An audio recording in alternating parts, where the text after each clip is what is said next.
UFC Paris takeaways. So Gane gives a masterclass. Robert Whittaker reminds how dangerous he is at 185. What were the biggest moments at UFC Paris? Jeff Wagenheim, Brad Okamoto and Mark Raimondi offer up their takeaways from a highlight-packed event in France. For the first 8 minutes of Saturday's UFC main event in Paris, you could have fit the Arc de Triomphe in the space between Ciryl Gane and Tai Tuivasa. That's the way Gane wanted it. For a round and a half, he was showing off why he is considered the most technical heavyweight striker on the planet. With the Frenchman controlling distance while landing crisp jabs to the face and kicks to the body, Tuivasa kept coming forward and throwing huge punches but couldn't touch Gane.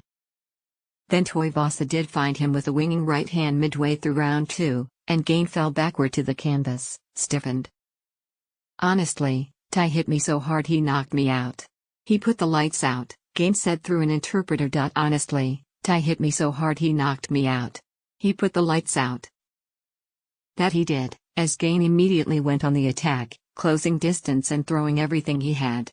Now Tuivasa was the one on retreat, as the body shots were visibly taking their toll.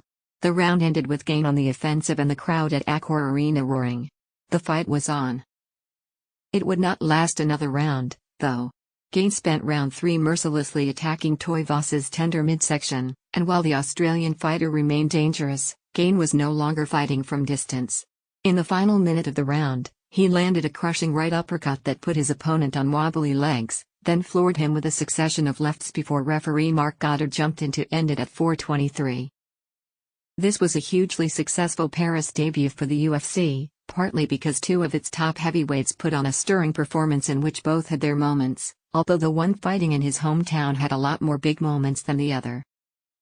Beyond that, Gane and Tuivasa showed martial arts spirit at its best. There was no bad blood. They smiled at each other throughout, which never got in the way of them trying to knock out the other. It was a treat for the fans, who sang loudly through the opening round and appreciated what they were witnessing. And what was that? The Parisian fans were watching their 32-year-old countryman emphatically getting back on track following his only career defeat, a 5-round decision against UFC heavyweight champion Francis Ngannou in January. This victory puts Gane right back in the title picture, although it's a crowded picture with John Jones having the inside track to the champ.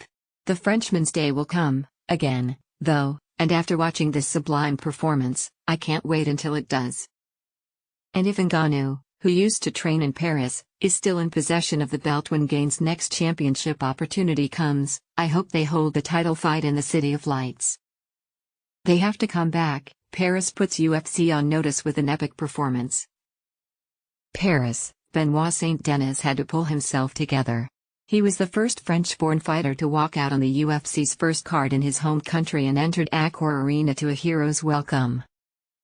By the time Saint-Denis competed, the building was full, and it was only the 3rd fight of the evening. The fans were on their feet, chanting his name and treating him like one of the sport's biggest superstars.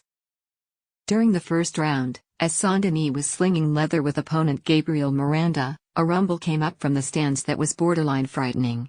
It didn't end up being ominous, it was just the collective sound of more than 15,405 fans stomping and clapping in support of their hometown UFC star. It felt a bit like a video game. The first minute of the fight, Saint-Denis said. "It's huge.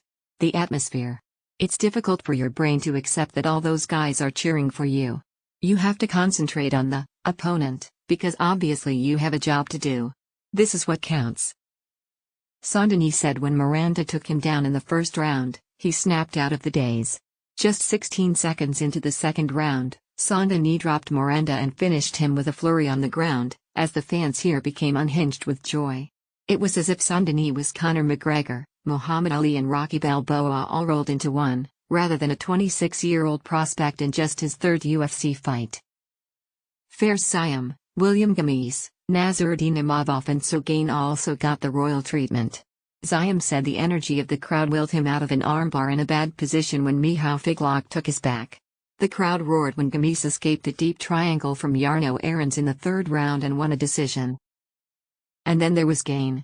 The crowd roared during his walkout, and the loudest it was all night, up to that point, was the first round, cheering Gane's name and singing the French national anthem in unison. When Gane knocked out Tuivasa in the 3rd round, it whipped the fans into an incredible frenzy. There was cheering, dancing, singing and jumping around, and some fans looked like they were on the verge of tears. The atmosphere was unmatched in MMA, save for some unreal cards in Ireland and England over the years. Nobody on the planet expected this from the fans of France, Gane said in his post-fight interview. Nobody on the planet expected this from the fans of France.